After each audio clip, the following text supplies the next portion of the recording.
Olá, seja bem-vinda, seja bem-vindo. Sextou, 12 de agosto de 2022. Começa agora o Câmara Notícia ao vivo, meio-dia em ponto. Muito obrigado pela sua companhia, pela sua audiência. Lembrando que você pode participar e enviar a sua mensagem através do número do nosso WhatsApp.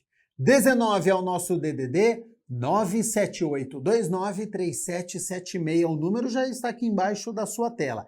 E sempre que ele aparecer, um pouquinho antes, tem o nosso QR Code. Como é que ele funciona? Está com o seu celular aí perto? Pegue o celular, abre a câmera como se fosse tirar uma foto e você aponta aqui, ó, para este QR Code, porque aí já vai aparecer na tela do seu celular a mensagem WhatsApp da TV Câmara Campinas. Você aperta e pode enviar o seu elogio, uma crítica construtiva, um questionamento que a gente conversa ao vivo nesta sexta-feira. Confira a partir de agora os destaques de hoje. Frente Parlamentar sobre a revitalização do centro realiza a primeira reunião e discute a reforma da Avenida Campos Sales.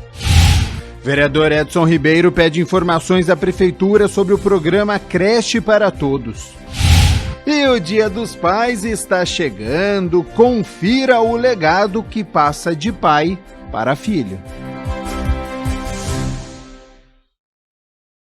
E a gente abre a edição de hoje, claro, já fazendo uma homenagem ao Dia dos Pais e com uma história de uma profissão que passou de pai para filho, a importância do exemplo e da dedicação. Confira.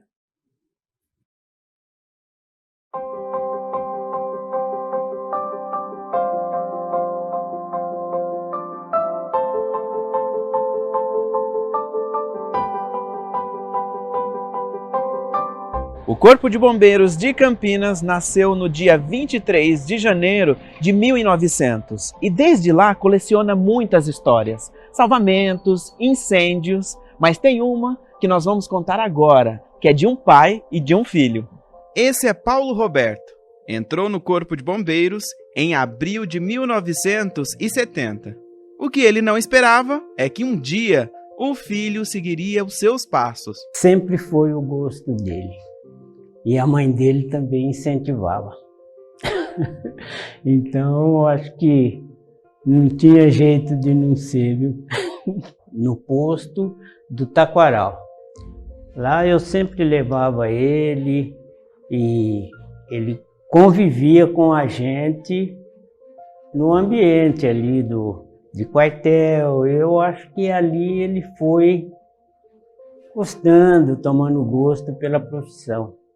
O filho de que o pai comenta com orgulho é Paulo Júnior, que entrou para os bombeiros em 1994.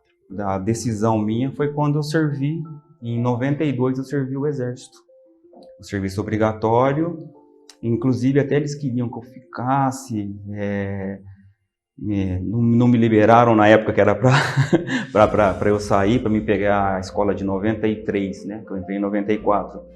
Aí eu falei, irmão, me liberem, eu quero. Aí eles, não, mas aqui é militarismo, mesma coisa. Eu falei, não, eu tenho o sonho de ser bombeiro e eu vou sair para exercer a função que eu sempre almejei. Paulo Roberto se aposentou em 1999.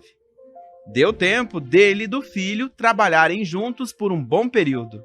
Cada um relembrou a história que mais marcou durante essa fase. Eu peguei um engavetamento, era um ônibus, um Fusca e um caminhão.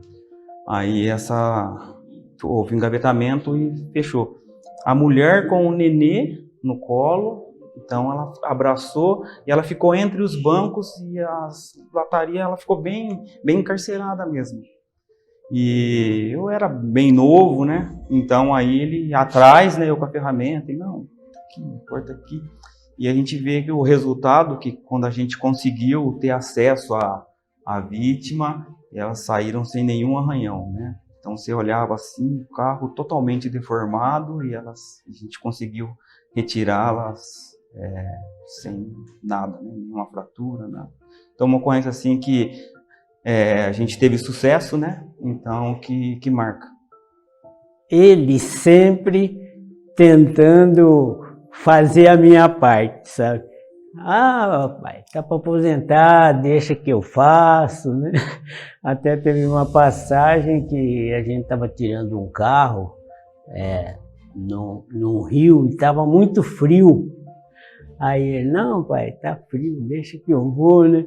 Aí eu falei para ele assim, não, já pulei na água. E por incrível que pareça, me deu cãibra, rapaz. Eu acho que foi por causa do frio, muito frio, e aí me deu cãibra, ele pulou na água também, mas tranquilo, né? O carinho é evidente, tanto pela profissão, quanto entre pai e filho. Pai é aquela pessoa que tem que se dedicar, dar bons exemplos, acima de tudo, bons exemplos, né? Mostrar o caminho do bem e é isso, é trazer. Eu tenho 2 filhos, né? É um casal, tanto ela como eles, e agora não me trouxeram nada que os desabone. Então, como não trouxeram, eu acho que a missão até agora foi realizada. Eu tento ser o que eu tive, né, de referência como pai. Um exemplo como homem, um exemplo como marido, um exemplo como profissional, né, que ele sempre foi. Fazendo várias atividades para conseguir manter, dando exemplo, ensinando o caminho para a gente.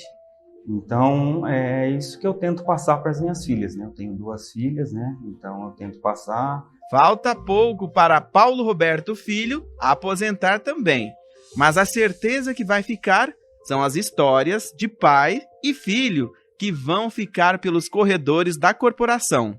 E nesse Dia dos Pais, fica a mensagem e reflexão dessa família. Levem para os seus filhos os bons exemplos que vocês vão buscar. Busquem dentro do trabalho, orientem os amigos dentro do trabalho, e essa orientação que você leva para eles dentro do trabalho, então leve também para casa, para não dizer que você faça o que eu faço e, né, faço o que eu mando e não faço o que eu faço. Não. Leve para eles e mostre para eles que é assim. Tanto é que eu trazia meu filho para cá e ele via que isso aqui era um lugar de trabalho, um lugar de respeito. Então ele foi aprendendo junto com as guarnições que estavam de serviço no dia, ele foi aprendendo o respeito, né? Ele já veio para cá sabendo da hierarquia. Então, para mim é um orgulho grande. Eu agradeço, né, toda a dedicação, os ensinamentos, a base, né? Porque eu acho que sem a base o ser humano não seria nada. Então, agradecer todas as noites sem dormir, tudo que ele passou, para hoje ele colher o resultado, né? Então, como ele falou, que ele se sente realizado, muito mais, né? Eu acho que acredito que a minha irmã também, por ter um exemplo de pai que eu tive em casa, né?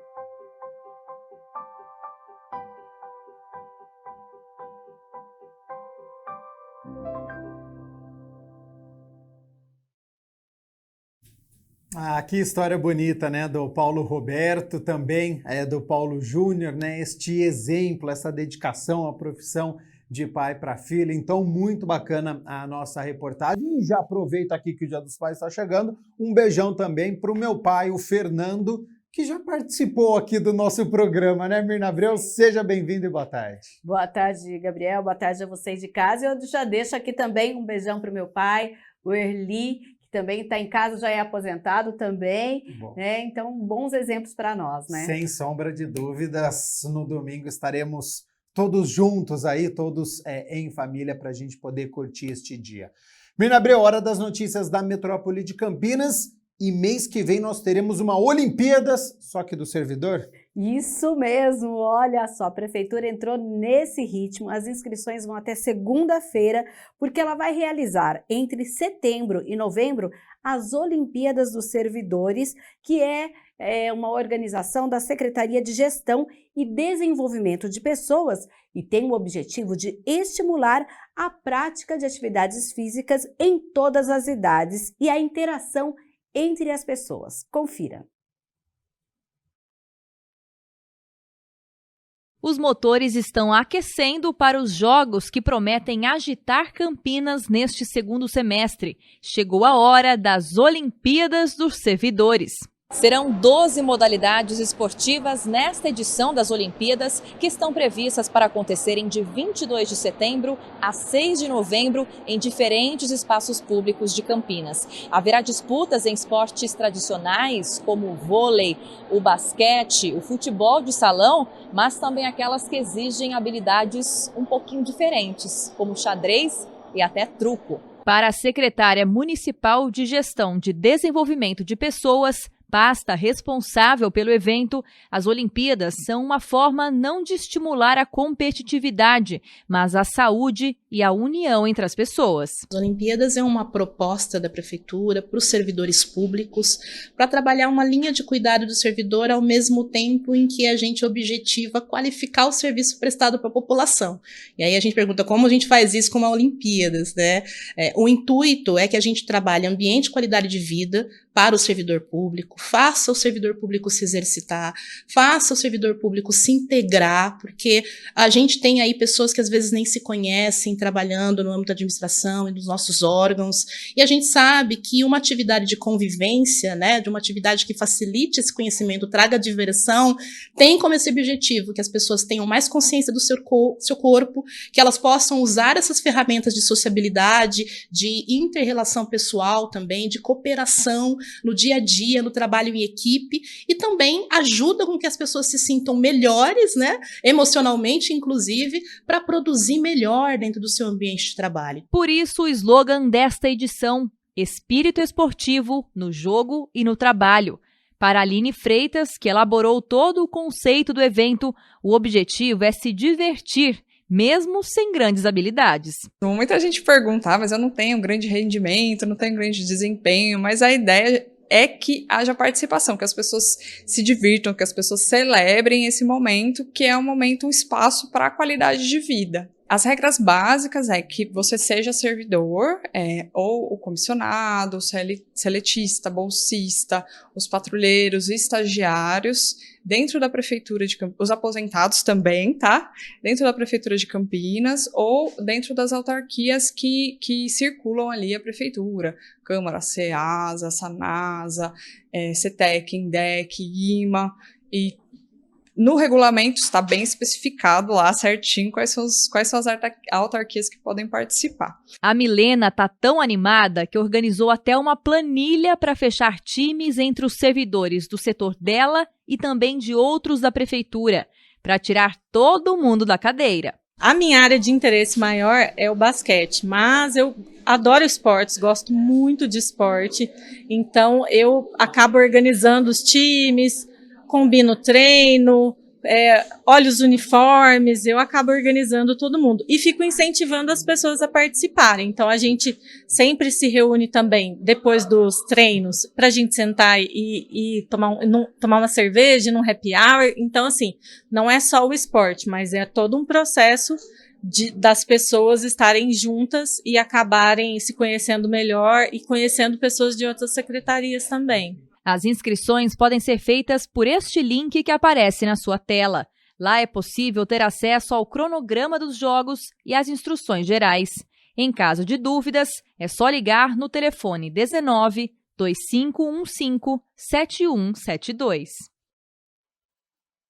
Olha só, para estimular ainda mais os servidores, a partir de segunda-feira, a Prefeitura terá 2 pontos fixos para as inscrições das Olimpíadas. Os espaços vão funcionar das 9 da manhã às 4 da tarde, no Paço Municipal e no Departamento de Prevenção à Saúde do Servidor, para também fazer essa inscrição, caso não queira fazer pela internet.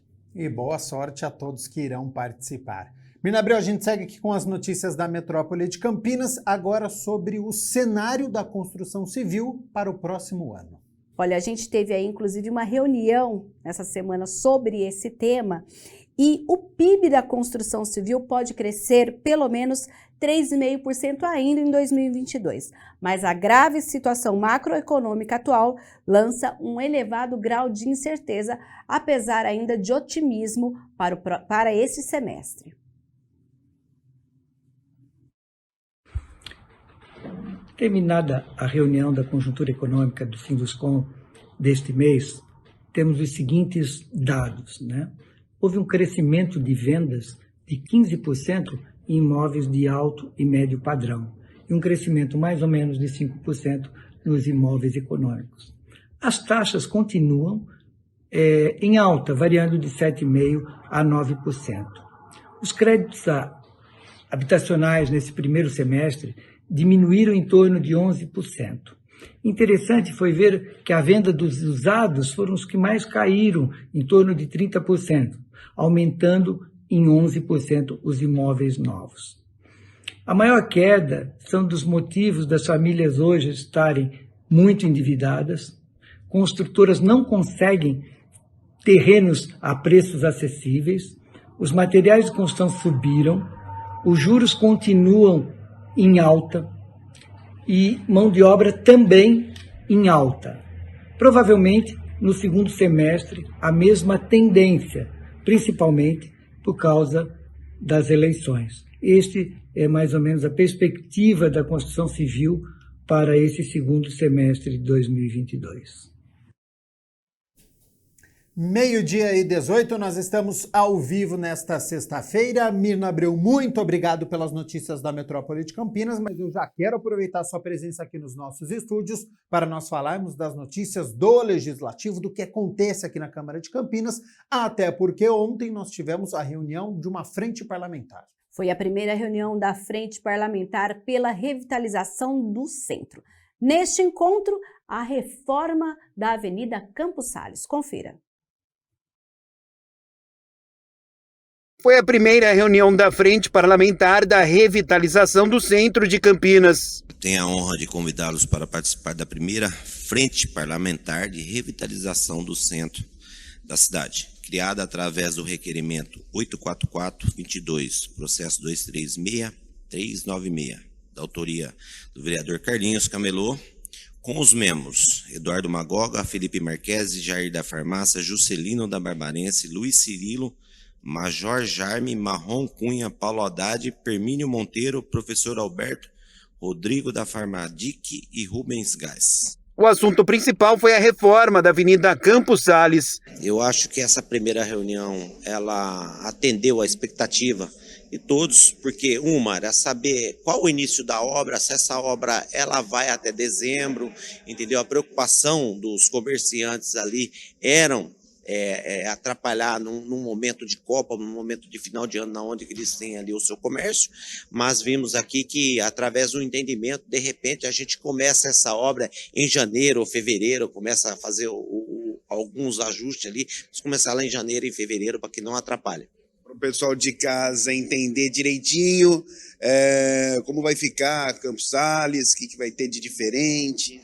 Olha, a Campos Sales, para quem viu a apresentação, que ela vai mudar, que a gente costuma falar da água para o vinho, né? A Campos Sales hoje ela vai perder aquele lado direito dela, onde os ônibus é uma faixa exclusiva dos ônibus, entendeu? Então ela só vai ter pela esquerda, vai ter ciclovias, vai mudar, vai ter paisagismo nela. Então, para quem viu o projeto e provavelmente vai ver nas redes sociais, vai mudar o centro da cidade ali com a inovação da Campos Sales. Ainda de acordo com o presidente da frente, o vereador Carlinhos Camelô, as presenças de representantes do Executivo e, claro, do Legislativo, além de outros convidados, foram fundamentais para tratar sobre o tema. Essa missão, ou esse compromisso, eu não sei, essa oportunidade que o prefeito Dário me está dando junto, de poder estar junto com vocês aí, na revitalização do centro. Porque Campinas, todos nós sabemos,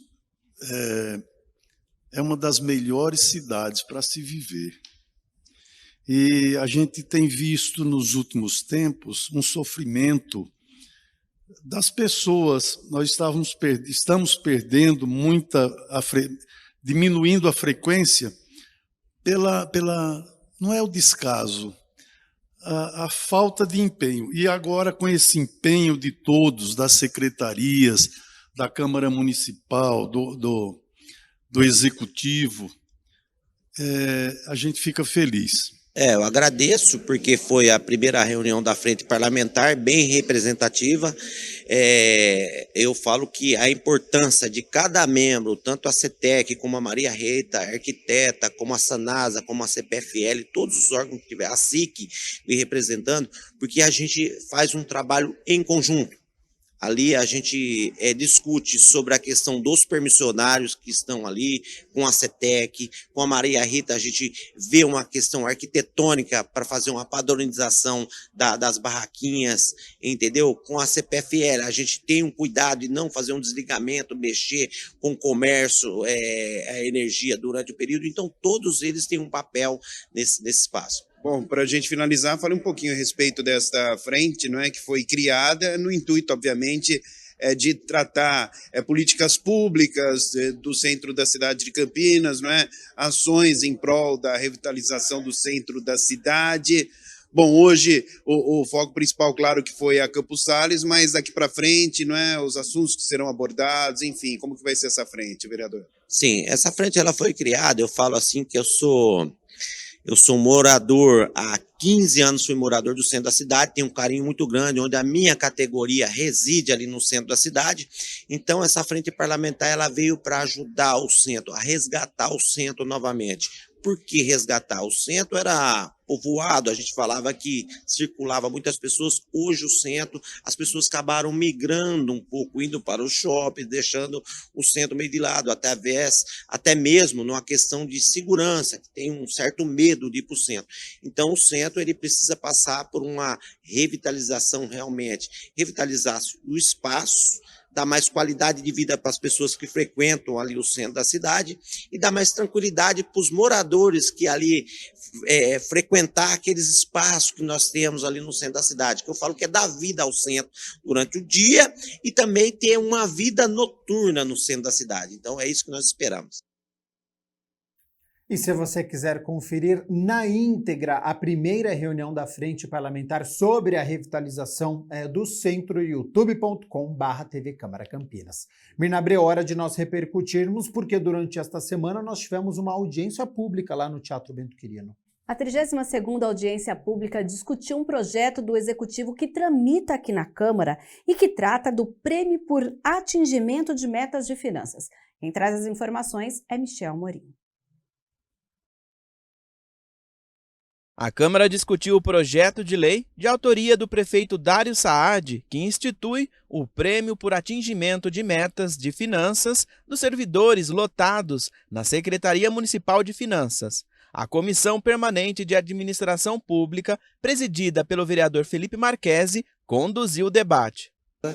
Podemos, hoje apreciar este projeto tão importante para a cidade de Campinas, para a Secretaria também de Finanças, uma secretaria que tem um trabalho fundamental de grandes responsabilidades em frente à Prefeitura Municipal de Campinas. Parabenizar o prefeito, autor do projeto, que enviou este projeto para a Câmara Municipal, e o nosso dever é estudar este projeto, passar pelas comissões, Comissão de Administração Pública, Comissão de Finanças. Segundo o vereador Felipe Marquesi, a matéria tem o objetivo de incentivar o desempenho coletivo e individual, mediante critérios e avaliação das equipes e dos servidores individualmente, buscando incentivar o funcionalismo a participar do planejamento de metas e aprimorar a qualidade dos serviços. É um incentivo aos funcionários, com isso não terá aumento de impostos, então é importante deixar claro isso para a população, não terá o aumento, reajuste de imposto para que esse projeto pudesse ser aprovado. Não é isso. Na verdade, é um atingimento de metas, da forma coletiva. Quando a Secretaria atingir as metas além do que está previsto, terá aí esta gratificação, este prêmio que será concedido. Então, com certeza, de grande importância para a Prefeitura, para mais de 170 servidores que tanto trabalham à frente desta Secretaria.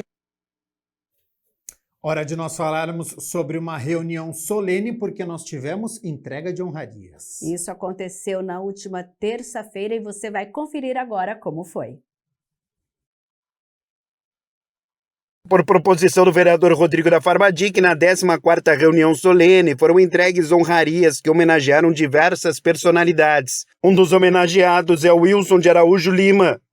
Eu estou muito feliz, vereador, porque desde pequeno, quando eu estava no primeiro aninho do grupo ainda, eu era louco para roubar um giz. Né? Eu passava assim no porão da escola e tinha caixas e caixas de giz, tudo inteiro assim, né, guardado, e eu ficava daquelas gradinhas assim do lado de fora, olhando para lá de dentro, queria catar um giz inteiro. Então, desde pequeno, eu já quando as minhas brincadeiras era brincar de escolinha. E o professor, certamente, né, com certeza, era eu mesmo, né? Então, o tempo passou, mas daquela pobreza, né, dificuldade de 40 anos atrás, vamos dizer assim, 35 anos atrás, eu quis correr atrás dos meus sonhos. Eu falei, só a educação pode me salvar.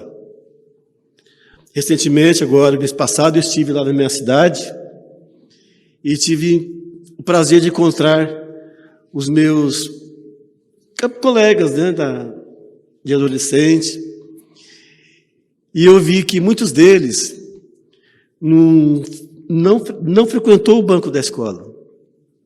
E hoje estão assim com dificuldades, né? Muitas vezes não teve sua vida transformada. Além dele, Rosimeire Cristina Belmonte Silveira também recebeu homenagem. Primeiramente, eu quero agradecer a Deus pelo dom da vida, né? Que é o que eu registro, o nascimento. Então, assim, é através dele que estou aqui hoje. Quero agradecer a minha família, ao meu esposo, aos meus filhos, aos meus amigos, que certamente sempre esteve aqui comigo, do meu lado, me ajudando, me apoiando, me incentivando sempre. Eu quero também agradecer aos meus colegas de profissão, dedicar a minha medalha a eles também, que é muito maravilhoso poder participar e fazer o trabalho que a gente ama muito. Então, é muito mais que um trabalho, é um sentimento, e registrar o momento e participar da vida das pessoas dessa maneira não tem explicação. Agradecer todas as minhas gestantes, as minhas clientes que confiam em mim, que vai muito além das minhas lentes, né, fotográficas, que com certeza o meu trabalho é feito através do meu coração. Então, muito obrigada, comandante, pelas palavras, Giovanni e o Rodrigo, pelo carinho da homenagem. Então, quero deixar aqui meu muito obrigada a todos vocês. O vereador Rodrigo da Farmadic falou sobre mais dois homenageados, Aparecido José de Sá e Levi Jacome de Souza. Quero agradecer primeiro a Deus, a minha família, meu parceiro, comandante Lourdes, vereador Rodrigo da Farmadic, e a todos que foram homenageados e que vieram prestigiar esse dia de hoje. Meu muito obrigado. É muito bom ter o trabalho reconhecido. Há 20 anos na instituição, agora chegou o meu momento de ser reconhecido a todos aqui presentes.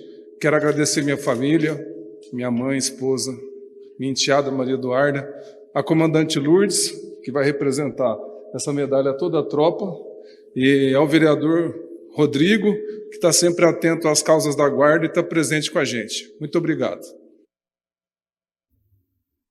E olha só, nessa solenidade, Wilson de Araújo Lima recebeu o diploma de mérito educacional professor Darcy Ribeiro, a Rosimeire Cristina Belmonte Silveira, a medalha de mérito fotográfico Hércules Florense e os guardas municipais Aparecido José de Sá e Levi Jacome de Souza, a medalha Exemplo Digno General Nelson Santini Júnior. E a gente continua falando aqui sobre o trabalho dos parlamentares, agora com um questionamento do vereador Edson Ribeiro à Prefeitura. Ele questiona a Prefeitura a respeito da implantação do programa Creche para Todos. Confira. O requerimento que o vereador Edson Ribeiro protocolou pede informações sobre um programa da Prefeitura de Campinas chamado Creche para Todos. O programa Creche para Todos foi instituído por lei em 2019, com o objetivo de ampliar o número de vagas na educação infantil e reduzir a quantidade de crianças com idades entre 0 e 3 anos que estão na fila à espera de uma matrícula nas creches da rede municipal. Mas o programa foi suspenso em 2020 devido à pandemia, depois retomado em 2021 e agora, segundo o vereador, está parado de novo. No documento, ele questiona se existe um projeto da Prefeitura para retomá-lo e, se sim, qual o cronograma. O projeto está parado. Esse vereador fez um requerimento de informação para saber com o prefeito Dário Saad como que vai ficar, porque as creches estão todas lotadas. Então, para isso, eu fiz o seu requerimento, que eu quero saber o andamento que está para matar de vez esse caos que está as creches na cidade de Campinas. Hora da agenda aqui da Câmara de Campinas, porque praticamente coladinho aqui com o nosso Câmara Notícia, tem reunião, né, Mirna? Hoje acontece a segunda reunião extraordinária da Comissão Permanente de Educação e Esporte, lá no Teatro Bento Quirino, a partir das 2h da tarde. Você pode participar presencialmente lá na Rua Lusitana, 1555 no centro, ou, claro, com transmissão ao vivo aqui na TV Câmara Campinas, você pode nos acompanhar também. Tá certo, então, Mirna Abreu, muito obrigado pelas notícias da Metrópole de Campinas, do Legislativo. Ótimo fim de semana. Ótimo fim de semana para você aí de casa e, novamente, um feliz Dia dos Pais para os papais.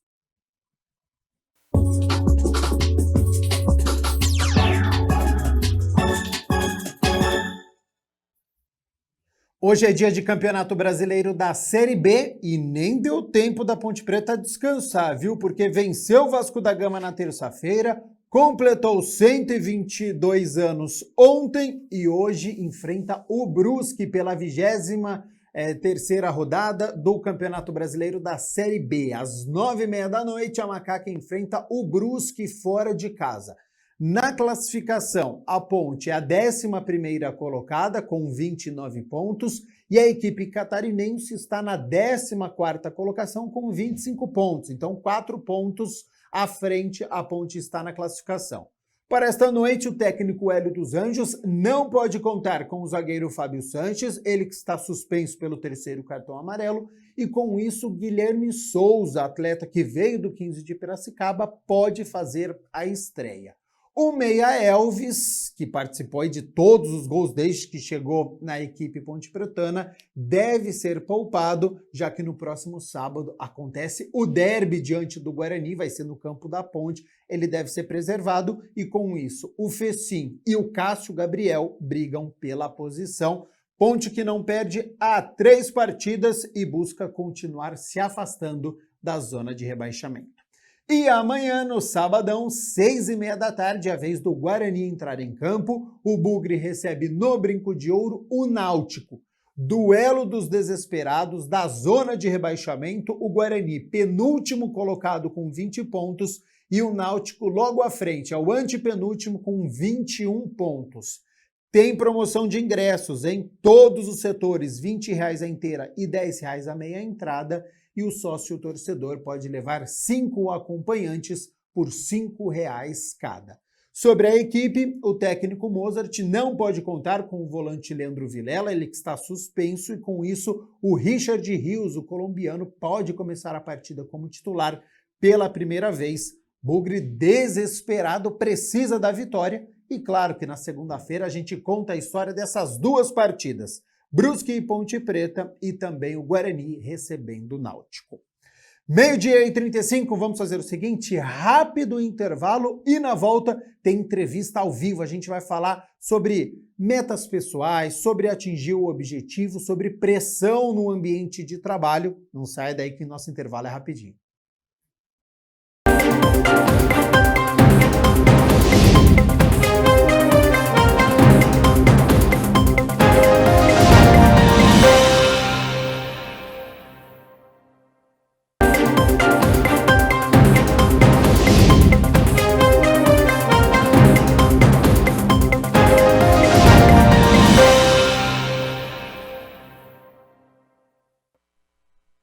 Meio-dia e 38, Câmara Notícia de volta ao vivo nesta sexta-feira. Muito obrigado pela sua companhia, pela sua audiência. Olha só, diante da rotina intensa, estressante que nós vivemos, muitas vezes instável, e com isso a gente acaba perdendo o foco para o que realmente interessa. E aí as tarefas se acumulam, a gente fica pressionado, acaba adiando o que precisa ser feito e muitas vezes ficamos estagnados, a gente não consegue crescer, evoluir. Então, para nos ajudar, eu converso agora com o Victor de Almeida Moreira, ele que é engenheiro de produção com experiência em liderança de equipes multidisciplinares, mentorias profissionais e desenvolvimento de pessoas. Então, Victor, primeiramente, muito obrigado pela disponibilidade do seu tempo, por ter aceito o convite para participar do nosso telejornal do Câmara Notícia. E o cenário que eu citei, ele é cada vez mais comum, as pessoas estão passando por situações que sozinhas não conseguem resolver. Seja bem-vindo e boa tarde. Boa tarde, Gabriel. Agradeço o convite, agradeço estar aqui com vocês. É um prazer imenso poder estar aqui falando com você, com os telespectadores, e poder falar um pouco desse grande problema aí, que foi para isso, inclusive, que eu me propus a escrever um livro, mesmo sendo engenheiro, né? Então, eu me propus a escrever esse livro porque isso que você falou é a realidade dos dias atuais. Hoje em dia, nós estamos cada vez mais vivendo o que o filósofo Zygmunt Bauman ele chama de tempos líquidos. Então, ele atribui o adjetivo líquido à modernidade. Ou seja, é um tempo fluido, é um tempo caótico, onde a gente não... Quando a gente termina de compreender algo, aquilo já mudou de novo. E isso nos coloca numa situação de pressão, como você colocou. Muito bem colocado, é isso aí. Agora, Victor, sempre foi assim ou é uma característica dessa época que nós estamos vivendo? Olha, é uma característica que foi potencializada pela época ao qual estamos vivendo. A tecnologia e essas interconexões que se multiplicaram de forma exponencial, certamente ela potencializou tudo isso, e já não era fácil, já não é fácil a gente ter uma autoliderança, mas diante do cenário hoje, que se mostra cada vez mais caótico, as coisas pioraram muito. Ô Victor, eu fiquei curioso quando você citou o Tempos Líquidos do Bauman, se você puder explicar um pouquinho para o nosso telespectador sobre esse tempo difícil, sobre essa condição, essa insegurança que nós estamos vivendo hoje.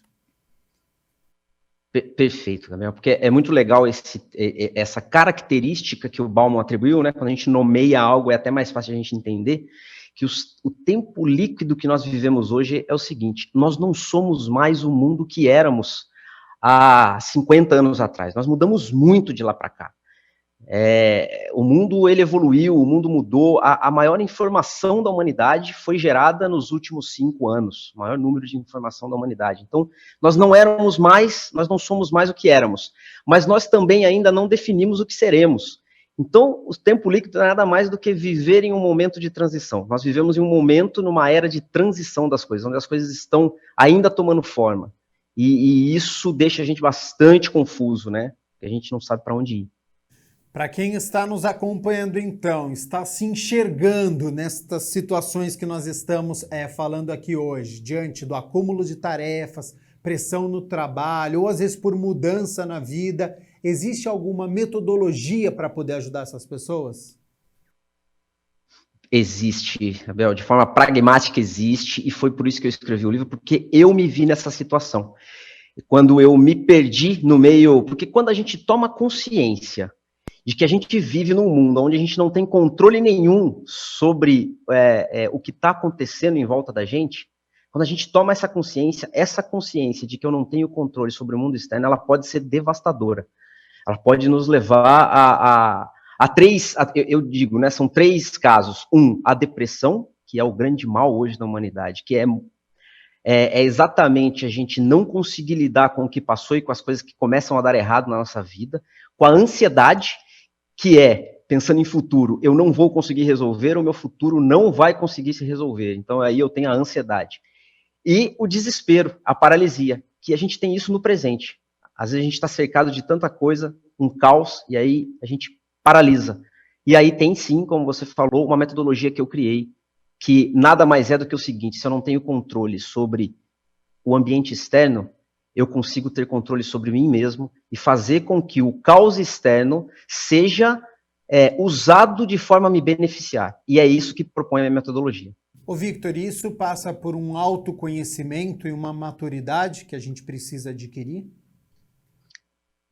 Excelente pergunta, porque passa sim. Inclusive, a metodologia do livro, que se chama Autoliderança Antifrágil, todos os 5 passos dessa metodologia começam com a palavra auto, que ela vem do latim de autonomia, de autoconhecimento, de você tomar o controle sobre si mesmo. Então, sim, com certeza a metodologia ela é toda voltada para isso.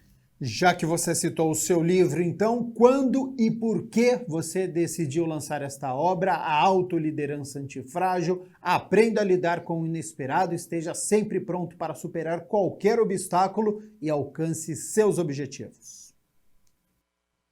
Foi no momento de maior paralisia da minha vida, Gabriel, porque eu estava passando por um momento muito difícil, e aí eu comecei a descobrir o seguinte, né, que a gente tenta dividir a vida em caixinhas, a vida pessoal, a vida profissional, e aí eu descobri que, na verdade, se você não cuidar de todas elas ao mesmo tempo, de forma integrada, as coisas começam a desmoronar. Não existe gavetinhas na nossa vida, o que existe é uma vida, e dentro dela, diversos aspectos que precisamos gerenciar. Então, quando eu me vi paralisado diante de um cenário onde eu tinha sido diagnosticado com um problema neurológico autoimune, a minha família passando por algo muito difícil, e eu não conseguia controlar o ambiente onde eu estava, tudo que eu pensava era em desistir. E aí eu procurava as fugas, que você bem falou no início. A gente tenta fugir. Porque quando a gente foge, por algum momento a gente para de pensar no problema. Mas foi quando eu descobri que eu deveria parar de fugir. E aí, como que eu fiz isso? Eu estruturei através de uma metodologia baseada em gerenciamento de projetos. Olha que legal. Interessante. E quanto tempo demorou desse tempo que você ficou estagnado para você ter essa reação? Foram 2 anos. 2 anos, só que ao mesmo tempo, nesses 2 anos, enquanto eu reagia, eu estruturava também a metodologia. Porque eu queria, além de sair dali, eu tinha certeza que eu ia sair daquela situação, eu queria ajudar outras pessoas a saírem também. Ô Victor, e esta obra, este livro que você lançou, ele é voltado para o trabalho, para algo profissional, ou pode ser metas na vida, algo fora da nossa ocupação? Excelente pergunta. Esse método ele é abrangente, ele é para a vida.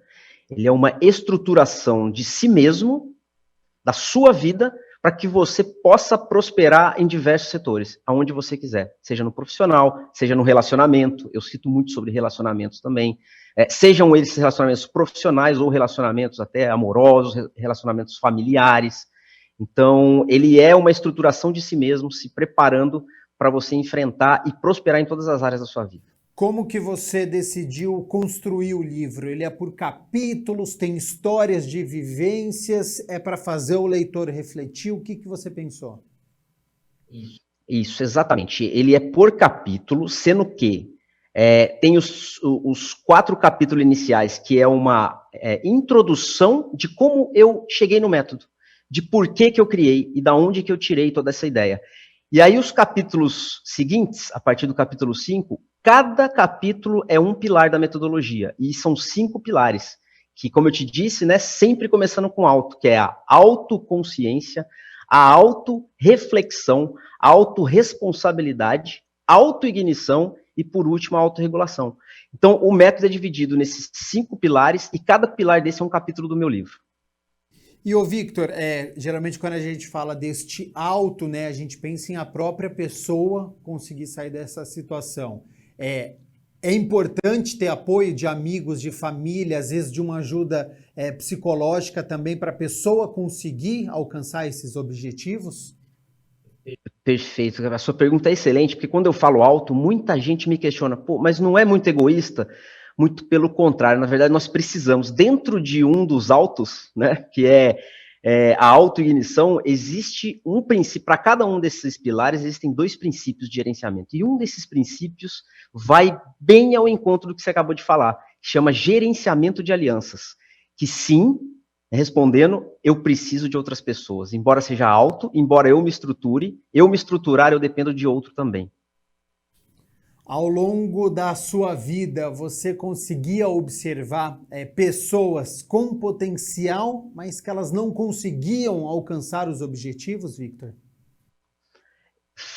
Isso foi o que eu mais me deparei a partir do momento em que eu comecei a assumir cargos executivos e de liderança, Gabriel, porque eu comecei a ver pessoas que tinham potencial, pessoas que eram habilidosas em muita coisa e não conseguiam prosperar.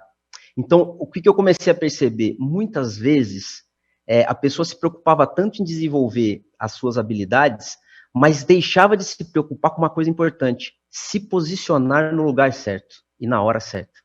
Então, o posicionamento foi uma coisa importante, inclusive eu ensino isso no meu livro, como se posicionar. Você acha que essa é uma deficiência, isso é algo que precisaria ser trabalhado até antes das pessoas entrarem no mercado de trabalho, Victor? Acho que sim, com certeza. Sabe por quê? Eu sempre dou exemplo, no meu livro tem um exemplo, eu adoro esse exemplo porque ele clarifica muito.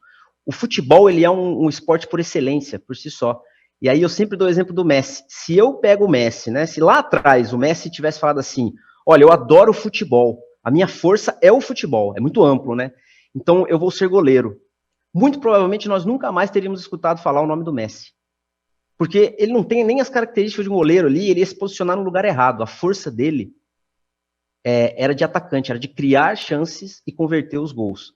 Então, posicionar o Messi no lugar certo, sabendo das forças dele, foi ideal. Então, no futebol isso é muito claro para ver, mas na vida é da mesma forma. E geralmente a gente tem essa visão mais pro futebol, onde a gente tem as posições claras, né? O goleiro, o atacante, o meio-campo. Só que na vida profissional a gente às vezes também tem, por mais que hoje o mercado exija que as pessoas sejam aquele famoso coringa, que elas saibam fazer mais de uma atividade, mas se colocar no lugar errado é um problema e às vezes o gestor ele precisa ter essa visão.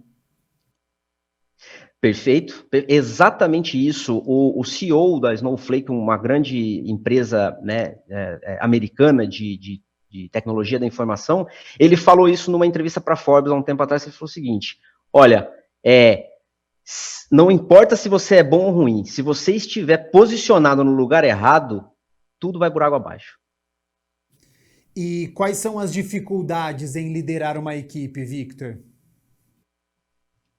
Olha, liderar uma equipe, eu acho que o mais difícil é a gente conhecer o potencial daquela pessoa e, mais do que isso, fazer a pessoa se conhecer. Eu acho que o mais difícil é isso, porque a gente quando fala em liderança, tenta muito conhecer o outro, mas eu acho que liderar é muito mais do que conhecer o outro, é fazer com que o outro se conheça, para que ele possa se posicionar e se fortalecer cada vez mais. Esse é um grande desafio.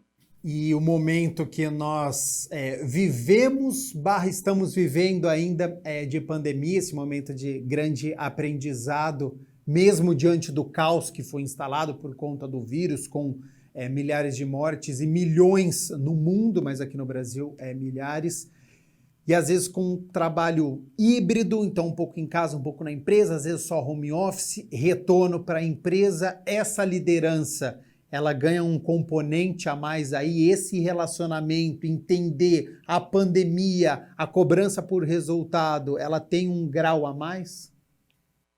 Certamente, né? Diante dos tempos líquidos que nós estamos, eu acho que esse fator pandemia torna ainda mais líquido. E aí, o que eu sempre falo com a minha equipe, o que eu sempre falo com as pessoas que eu mentoro diante de um mundo líquido, a solução para sobreviver, para prosperar diante de um mundo líquido, é nós nos tornarmos mais sólidos possíveis. Então, sim, com certeza adicionou uma complexidade muito grande essas interconexões. Hoje, trabalho remoto, hoje tudo isso está mais difícil. Mas conhecendo as pessoas e ajudando-as a se conhecerem também, para mim é o caminho para a gente lidar com qualquer outra coisa nova que apareça por aí. Ô Victor, você entende que as pessoas sabem o que querem, qual é o resultado que ela precisa alcançar, mas às vezes elas não sabem como atingir esse objetivo e existem técnicas, independentemente da área, para poder ajudar essa pessoa? Excelente a sua pergunta e com certeza, hoje em dia, nós temos um menu de bons resultados e de objetivos e de sonhos na nossa pequenina tela de celular. Então hoje, quando eu abro qualquer rede social, eu vejo pessoas prometendo milhões, eu vejo pessoas milionárias, eu vejo pessoas conquistando coisas, o tempo inteiro eu me deparo com isso. Então eu tenho um menu de destinos de prosperidade, mas eu tenho muito pouco orientação de como eu me guiar pelo processo de chegar a esse destino. Então, sim, o meu livro propõe justamente isso, ajudar-nos a estruturar-nos para que a gente possa fazer do processo o nosso caminho. Victor de Almeida Moreira, que é engenheiro de produção, experiência em liderança de equipes multidisciplinares, mentorias profissionais e desenvolvimento de pessoas. Muito obrigado por todas as informações que você passou aqui para a gente, de grande valia. Para quem está interessado no seu livro, como encontrá-lo? Olha, vocês podem encontrar o meu livro em qualquer grande livraria hoje do Brasil, pode encontrar a Amazon hoje que tem um período de entrega, o frete melhor para entregar, mas vocês também podem, quem quiser entrar no meu Instagram, que é Victor Almeida Moreira, @VictorAlmeidaMoreira, e ir lá no meu Instagram, lá na bio, lá tem um linkzinho que antes de comprar o livro você consegue baixar um e-book grátis, com um resumo dessa metodologia e tudo que eu falei aqui. Então quem quiser entra lá, baixa, já tem uma noção e vê se interessa ou não, ou se faz sentido ou não para você. Muito bacana, Victor. Muito obrigado e até uma próxima oportunidade. Muito obrigado, agradeço a todos aí, até mais. Nós aqui agradecemos a participação do Victor aqui no nosso Câmara Notícia, 12h55. Bom, você já sabe, né? Sexta-feira é dia do nosso quadro Meu Bairro na TV.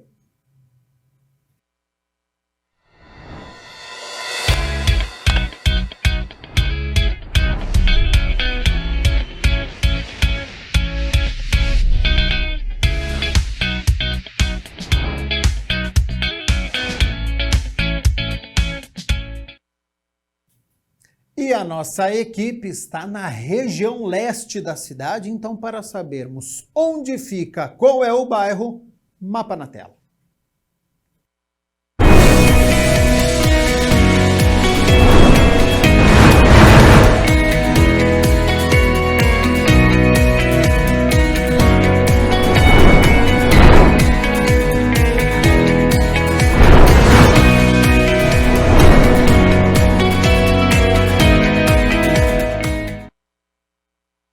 A nossa equipe está no Jardim Montebello 1, que em 1990 ficou aprovado o arruamento e loteamento dos terrenos. É um local que tem a área de proteção ambiental e por conta do trabalho em conjunto dos moradores, o programa Vizinhança Solidária atende lá o bairro. Então, quem vai nos contar como ele acontece é o nosso repórter André Aranha. Seja bem-vindo e boa tarde, André.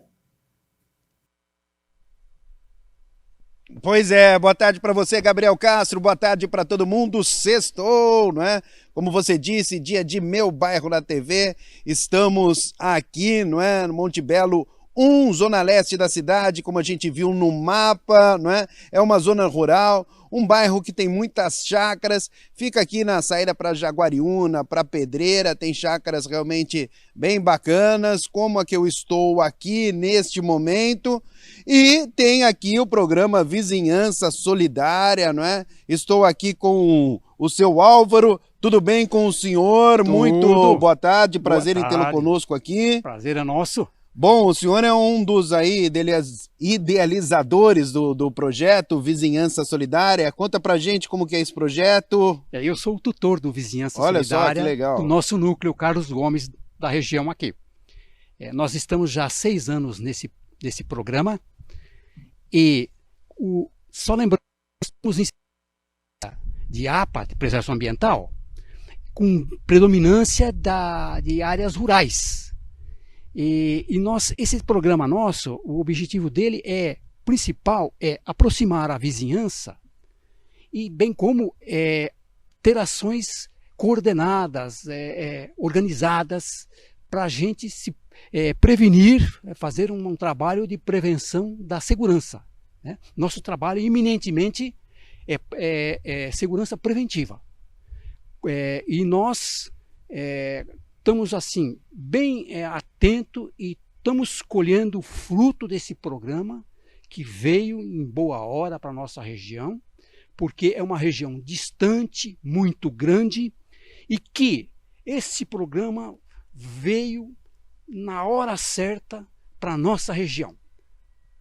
O senhor mora há quanto tempo aqui no Jardim Montebello 1? Morar mesmo 20 anos. 20 anos? 20 anos. Tá. E surgiu como aí essa ideia do projeto? Houve assaltos? Houve sim, houve algum tempo atrás, não muito próximo daqui, um sequestro relâmpago.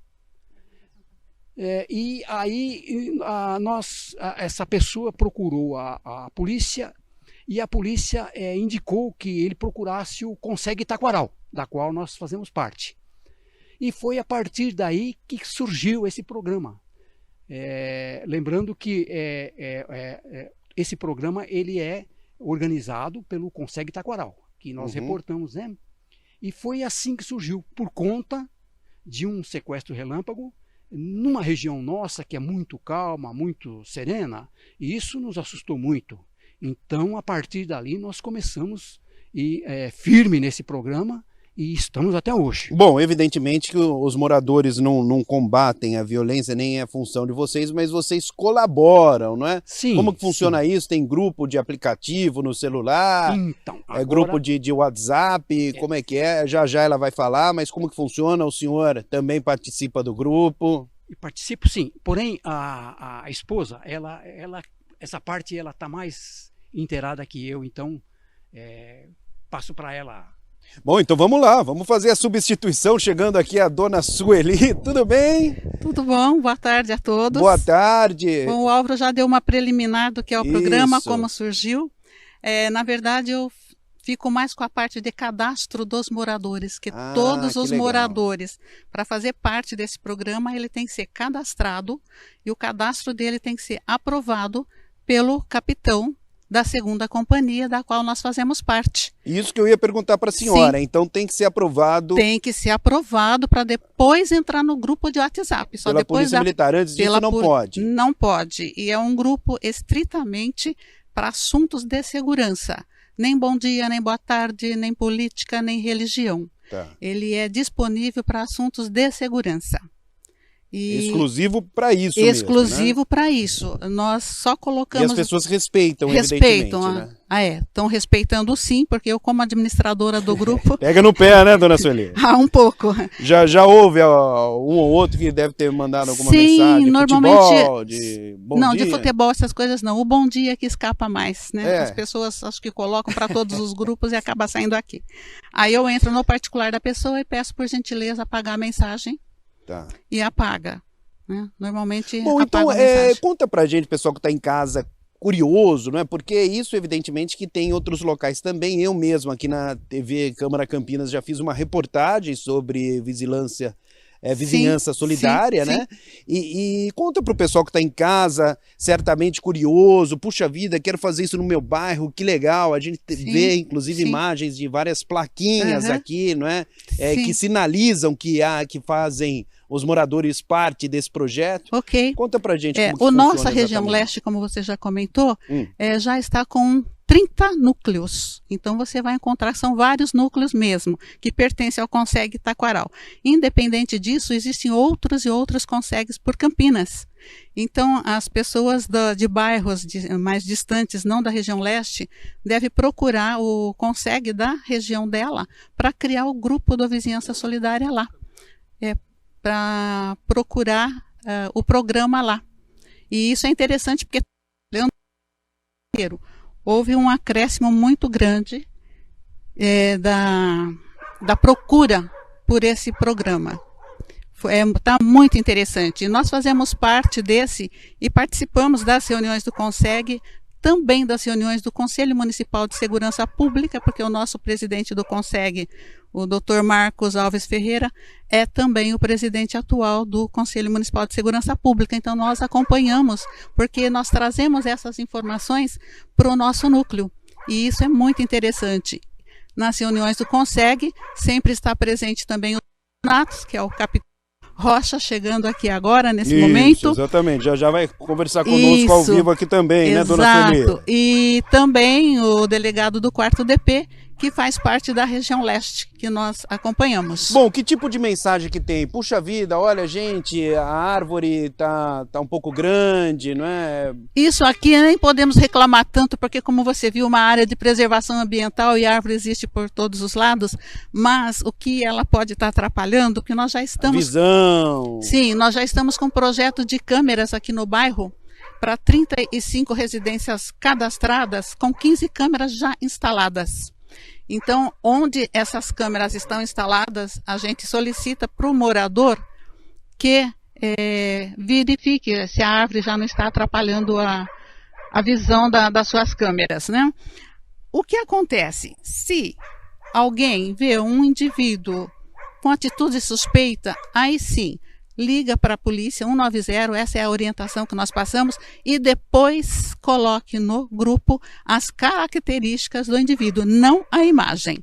A imagem não é permitido colocar por questões de sigilo e para evitar problemas futuros também.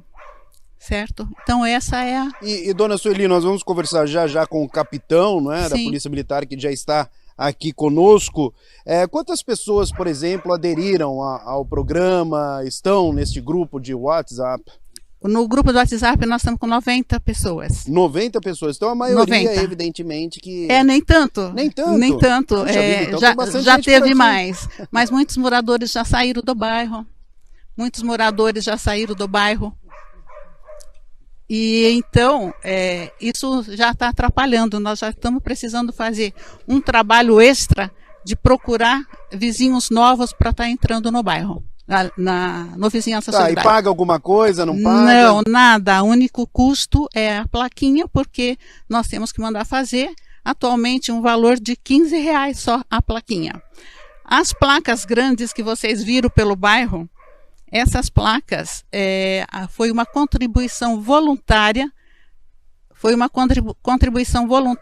de todos os moradores. Tá. Porque é caro, essa placa é caro. Tá, então tem esse custo, né? Tem, mas aí a população contribui voluntariamente, não há necessidade, não tem um valor fixo, nada. Tá, mais alguma coisa que a senhora queira falar para a gente aqui antes de eu entrevistar o capitão Rocha? Eu gostaria de deixar um alerta para todos os moradores, se estiverem assistindo, que eu gostaria que todos estivessem, que passasse para os seus vizinhos essas informações, se não fizerem parte ainda, para que nos procurar os tutores. Álvaro e Sueli, estamos à disposição. Tá, como que o pessoal acha vocês? Acha, nós somos conhecidos aqui no bairro. Bastante. Só falar, cadê a dona Sueli? Cadê o seu Álvaro?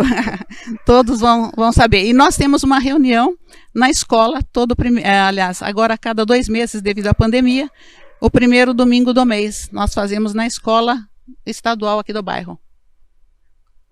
Escola Uacuri. Beleza, beleza. Bom, deixa eu conversar então com o Capitão Rocha. Muito obrigado, viu, dona Sueli, por conversar conosco ao vivo. O Capitão Rocha, tudo bem com o senhor, capitão? Tudo bem. Muito boa tarde, Boa prazer tarde, em boa tarde a todos que nos conosco assistem. aqui. Bom, gostaria que o senhor falasse, não é, pela Polícia Militar, evidentemente, como funciona esse programa, né? Como esse programa auxilia no trabalho da polícia, por favor. Sim, esse programa, o programa Vizinhança Solidária, a gente visa imbuir algumas características, né, do policiamento comunitário na comunidade, tentando gerar essa mudança de comportamento em determinadas comunidades, né, setoriais, né? E dentro delas, a gente está especificando o quê? Basicamente para eles? O desenvolvimento, a ampliação da solidariedade entre os vizinhos, como chave fundamental na prevenção de crimes. E consequentemente, né, buscando essa redução de índices criminais em toda a área dos batalhões em si, né? É um programa da Polícia Militar, então ela vem sendo empregado no estado inteiro, por meio dos batalhões aí, juntamente com os CONSEGs. Então tem uma intermediação entre polícia, CONSEG e os grupos de vizinhança solidária. E geralmente, quando essas comunidades se unem, elas buscam, né, a orientação dos CONSEGs, que nos procuram e fazem essa implantação do grupo Vizinhança Solidária. É de forma voluntária, então isso aí é importante. Ficar bem claro, né, de forma voluntária de cada morador a participação, só que tem um grau de importância muito relevante, porque a gente pega principalmente nos aspectos de segurança primária. Então gera essa mudança de comportamento no cidadão em relação à segurança e em relação à segurança da comunidade. Então, veja bem, o Vizinhança Solidária ele acaba sendo imbuído dentro dessa filosofia na comunidade. Então, dentre eles ali, vão ter essa comunicação, sendo os olhos da polícia para aumentar a sensação de segurança com a comunidade. Ô capitão, tem dados de diminuição, né, de crime depois que esse programa foi colocado em prática? Como que está essa situação? Sim, assim como é passado em várias reuniões de CONSEGs, né, muito se observa, depois da implantação dos grupos de vizinhança solidária, que muitos dos crimes eles ocorrem fora dos núcleos. Então a gente vê essa mudança de comportamento naquela comunidade, então os crimes acabam migrando para outros grupos, para outras áreas onde não tem o vizinhança solidária. Porque, como a gente diz muito em palestras, né, o crime ele acontece de oportunidade. E se ele não tem a oportunidade de ocorrer naquele local, ele busca outros locais para serem mais oportunos para estar cometendo esses crimes, esses delitos, né? Tá. O pessoal está falando aqui comigo, capitão, como está Campinas, não é? Outros bairros, não é, aderiram, como que está essa situação? Sim. Eu consigo falar pela área do 8º Batalhão, né? Na área do 8º Batalhão, a gente tem em média aí 62 grupos de vizinhança solidária formados. Atualmente eu comando a 2ª Companhia. Dentro da 2ª Companhia eu tenho 2 CONSEGs, então eu tenho o CONSEG Taquaral e o CONSEG de Souzas. Dentro do CONSEG de Souzas eu tenho 7 núcleos formados. E dentro do CONSEG Taquaral eu tenho 32 núcleos formados, totalizando aí um total aproximado de 2.490 famílias cadastradas nesse programa. Então a gente vem acompanhando desde 2017 a redução dos índices criminais, vem justamente por causa dessa parceria Polícia Militar e comunidade. Bom, uma última pergunta não poderia deixar de fazer, né, capitão? Já estamos encerrando. Quem quiser participar, como faz? Procura a polícia, procura os líderes de bairro, como que funciona isso? O pessoal que está assistindo e, logicamente, muita gente certamente está demonstrando interesse. Sim. Os bairros que tenham interesse em formar os grupos, o ideal é que se pegue lá uns representantes desse grupo e procure o CONSEG local. Tá. Então, no caso, na região do Taquaral, tem o CONSEG Taquaral, na região de Souzas, o CONSEG de Souzas como exemplo, né? Aí, procurando esses CONSEGs, lá eles vão passar todas as orientações. Na dúvida, se não conseguiu acessar o CONSEG, pode estar procurando a Polícia Militar a mais próxima do seu bairro, a companhia correspondente ao seu bairro, e lá vai ser passadas as orientações para quem tem esse interesse de estar formando o núcleo. Muito obrigado pela entrevista, esclarecendo para a gente, falando a respeito do programa. Muito obrigado também, né, ao pessoal que participou conosco. Pois é, Gabriel Castro, Sextou é o Meu Bairro na TV, um programa muito interessante que tem dado muito certo na prática também. Eu volto com você e bom final de semana para todo mundo. Muito obrigado, André Aranha, diretamente do Jardim Monte Belo 1, pelas informações. Agradeço também a disponibilidade do tempo e as informações da Sueli Cruz, do Álvaro Pellegrini, que são tutores aí do núcleo Carlos Gomes e também Monte Belo, ao capitão da Polícia Militar, né, o Tiago Rocha Gonçalves, que é comandante da 2ª Companhia e do 8º Batalhão, por todas essas informações. 1h mais 12 minutos, vamos fazer o seguinte, rapidíssimo intervalo e na volta tem mais uma entrevista ao vivo. Vou conversar com um psicólogo, ele que é mestre, doutor em psicologia social e que é pai. Então, já que o Dia dos Pais está chegando, a gente vai falar sobre essa transformação, sobre as mudanças com a chegada do filho. Não saia daí que a entrevista é imperdível.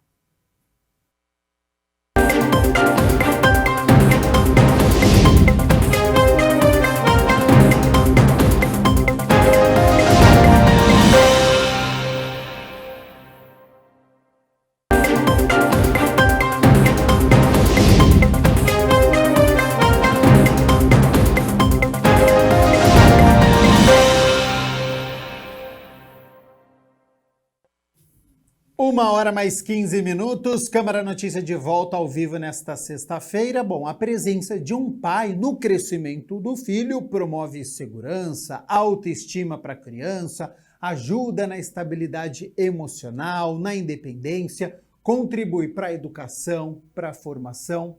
E quando este filho vira pai, qual será que é o sentimento? Como estabelecer a comunicação, já que as gerações estão em constantes mudanças? Bom, eu converso agora com o Paulo Bueno, ele que é psicanalista, psicólogo, mestre, doutor em psicologia social, colunista do Papo de Mãe do portal UOL e acho que o principal, pai do Pedro. Então, Paulo, muito obrigado pela disponibilidade do seu tempo em participar aqui do nosso Câmara Notícia. E eu exagerei ou, de fato, a vinda de um filho é completamente diferente dos títulos de mestre, de doutor, de uma realização profissional? Seja bem-vindo e boa tarde. Boa tarde, Gabriel. Agradeço muito o convite, concordo completamente contigo. Os títulos que a gente adquire são algo completamente diferentes da paternidade, que está para muito além de um título. É algo que nos constitui, nos transforma de uma maneira muito radical. Essa é a experiência da chegada de um filho e poder acompanhar ativamente o processo do seu desenvolvimento. E já já a gente vai falar então da vida do Pedro na vida do Paulo. Agora, por conta da sua profissão, o Paulo, eu acredito que em algum momento você trabalhou com crianças ou com adultos, pais que falaram sobre os filhos. A sua visão, depois que você teve o Pedro, te ajudou também, mudou o seu olhar, te acrescentou essa experiência única? Eu trabalhei durante muito tempo com criança e adolescente e a chegada do Pedro, eu acho que na realidade confirmou um certo posicionamento no meu trabalho no dia a dia, que é o do não julgamento apressado aos pais, de conseguir compreender que há ali a tentativa de eles fazerem o melhor pelos seus filhos. E, obviamente, que nessa tentativa de fazer o melhor, muitos equívocos são feitos, né? Então, acho que a posição não é exatamente a de fazer um julgamento, mas de conseguir acompanhá-los nesse processo de descoberta para conseguir atingir, alcançar, seguir a melhor trilha. E, bom, quando eu falo que esses equívocos, eles estão presentes nos outros pais, obviamente, eles estão presentes no meu dia a dia também. No de todos, né? Então, sobre esses equívocos, então, Paulo, como é que foi a chegada do seu filho, do Pedro? Aqueles programas de pai e filho, momento de leitura, de ler um livro, foi como você imaginava ou você percebeu que a criança ela já começa a ter um pouco de vontade própria? Nesse mundo da parentalidade, eles nomearam a idade dos 2 anos de Terrible Two, né?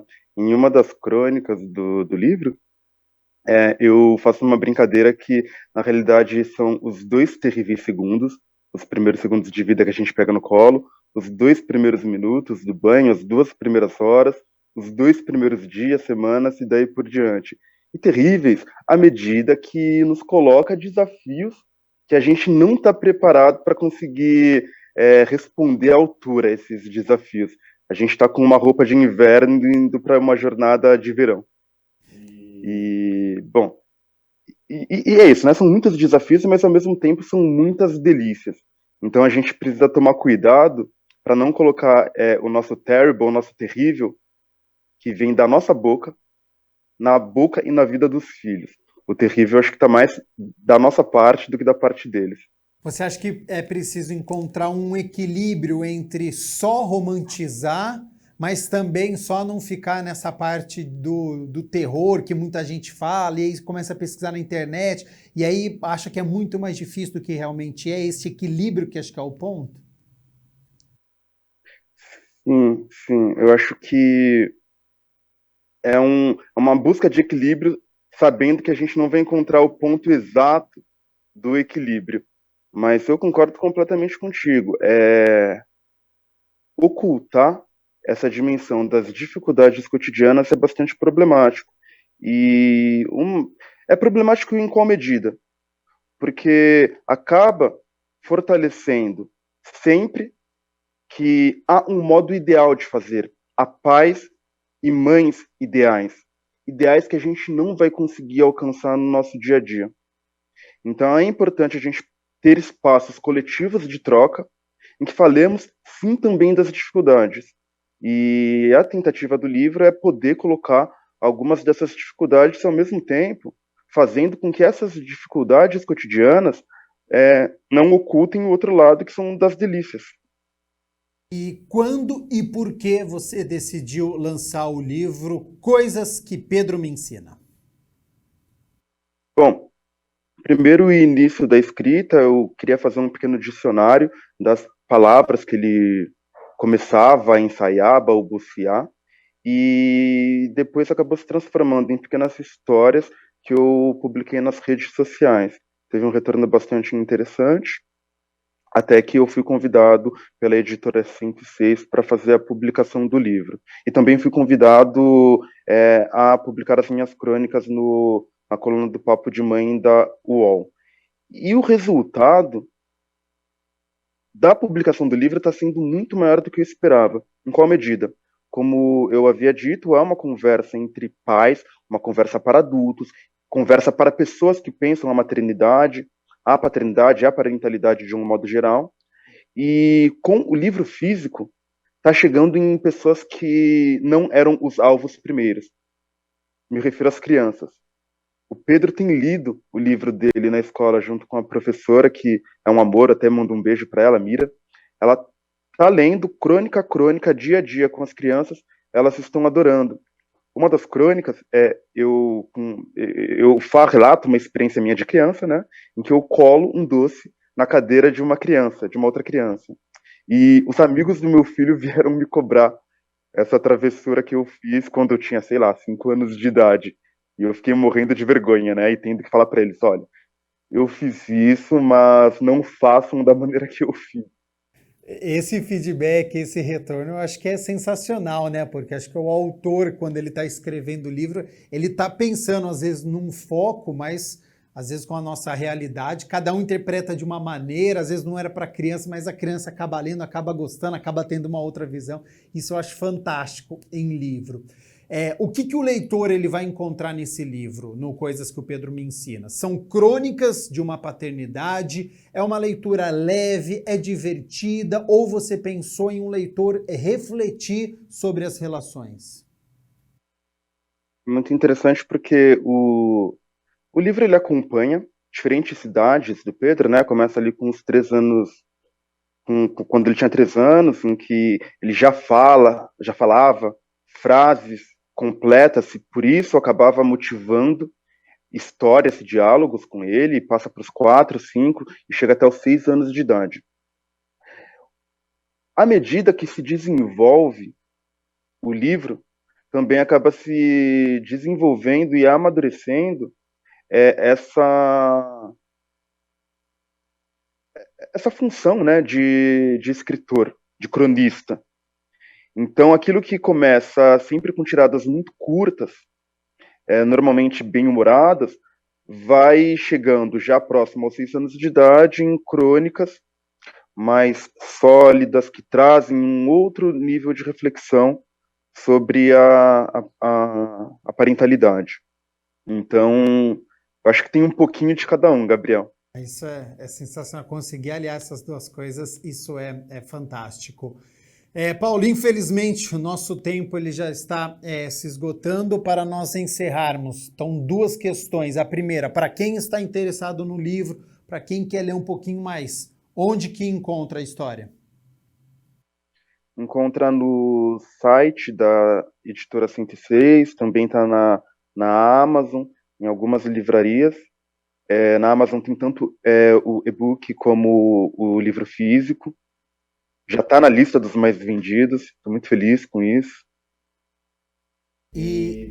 Bom, pode me procurar também nas redes sociais. Ótimo. E uma mensagem, então, já te dando os parabéns pelo Dia dos Pais, que é neste domingo, e uma mensagem para os nossos pais, para os nossos telespectadores, que você, como é que você consegue reproduzir esse momento? O Pedro está com 6 anos. 6 anos agora. Então, de 6 anos. Muito intenso, muito intenso. Tinha a Terrible 2, agora a gente vive o Terrible 6. Mas ao mesmo tempo que ao Terrible 6, a gente não pode deixar de olhar pro Amazing 6, porque também é maravilhoso, também é muito gostoso esse dia a dia. O exemplo, acho que mais recente, é essa descoberta de poder ler o livro junto com o Pedro. Está sendo muito gostoso. E acho que se a gente olhar e estivermos atentos ao nosso processo de parentalidade, a gente vai conseguir aproveitar. Nós temos a opção da leitura em família também. Paulo Bueno, psicanalista, psicólogo, mestre, doutor, muito obrigado novamente pela disponibilidade do seu tempo, por todas as informações que você passou aqui para o nosso público. Parabéns por esta obra. E já fica o convite aqui para você retornar com mais tempo para a gente poder conversar, e até a próxima obra, então. Muito obrigado, Gabriel. Agradeço o convite, o espaço e esse diálogo no começo de tarde, e certamente voltarei. Nós é que agradecemos a participação do Paulo Bueno aqui no nosso Câmara Notícia ao vivo nesta sexta-feira, falando sobre este livro, né, do que o Pedro ensina. 1h mais 26 minutos, nosso Câmara Notícia não para, porque o nosso fim de semana está chegando. E você que está nos acompanhando, já tem programa? Já sabe o que você vai fazer? Ainda não? Então confira agora a nossa agenda cultural.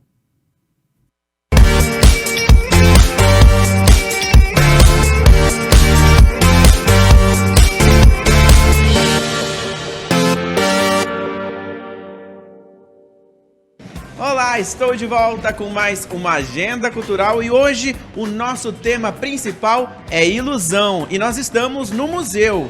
Daqui a pouquinho eu conto mais. Antes, confira a programação de Campinas e região. Ana Canhas canta Belchior hoje em Hortolândia, no Centro Cultural Inês Aparecida da Silva, no Jardim Amanda, às 4 da tarde. E no domingo, no mesmo horário, em Santa Bárbara do Oeste. As apresentações são gratuitas. A segunda semana da Festa de Peão de Indaiatuba terá hoje Zé Neto e Cristiano e Cleiton e Romário.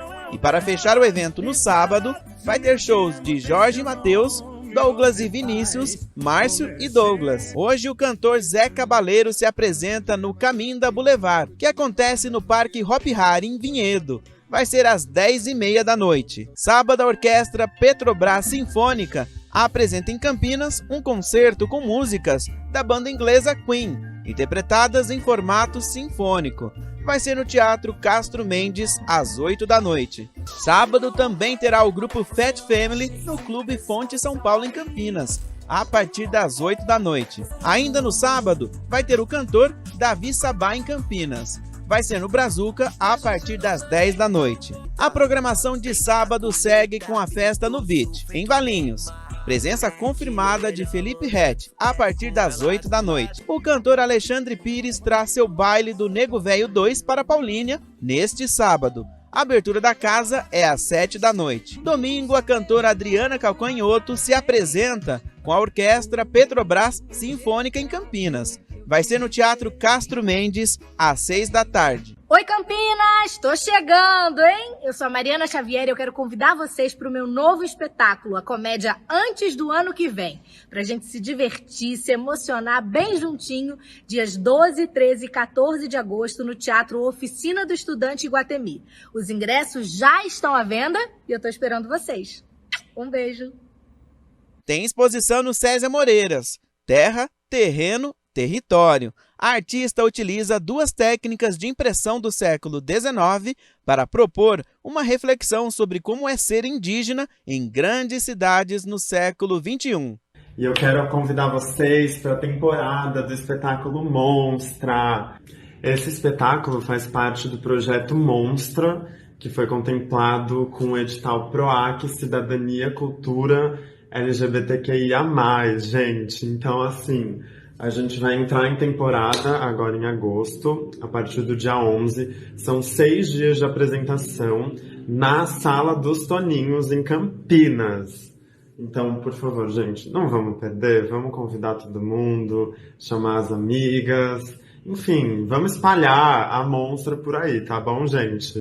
Mas esse é um espetáculo de dança contemporânea. Para você assistir esse espetáculo, é só chegar na Sala dos Toninhos com 1 hora de antecedência e retirar a sua senha grátis, gente. É totalmente gratuito.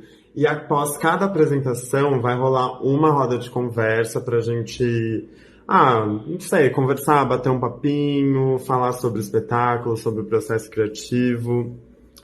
Vamos ter uma sessão com recurso de audiodescrição, então fiquem ligados, tá, gente? E recomendem para todo mundo que possa interessar. Que mais, produção, que eu preciso saber? Vai ser um estouro, que vai ser um estouro! Gente, vai ser tudo, vai ser incrível. Então venham, gente. Um beijo! É Tudo em Família, um espetáculo que vai ficar em cartaz em Campinas, no Teatro Césia Moreiras, este sábado e o próximo. Sessões sempre às 4 da tarde. Olá pessoal, meu nome é Gabriel Marinho, eu sou violista. Estou passando aqui para convidar vocês para no próximo sábado, dia 13, às 15 horas, no Conservatório Carlos Gomes, nos encontrarmos para um bate-papo sobre esse instrumento aqui, ó, que é a viola. Ouvir um pouquinho de música original para esse instrumento, interagir com alguns alunos, enfim, passar alguns momentos muito, muito gostosos ali naquela instituição da qual fiz parte, fui aluno do conservatório 20 anos atrás. Enfim, será uma tarde de grande prazer, de um pouco de música ao som desse maravilhoso instrumento. Um abraço e até lá!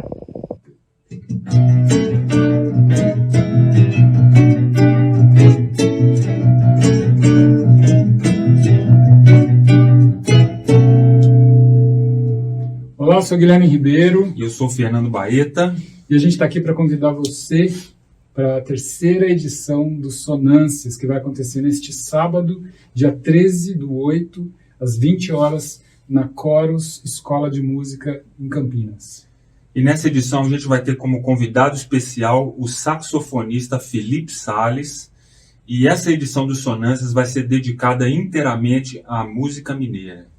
É isso daí. A gente espera você, sábado, dia 13. 1, 2, 3.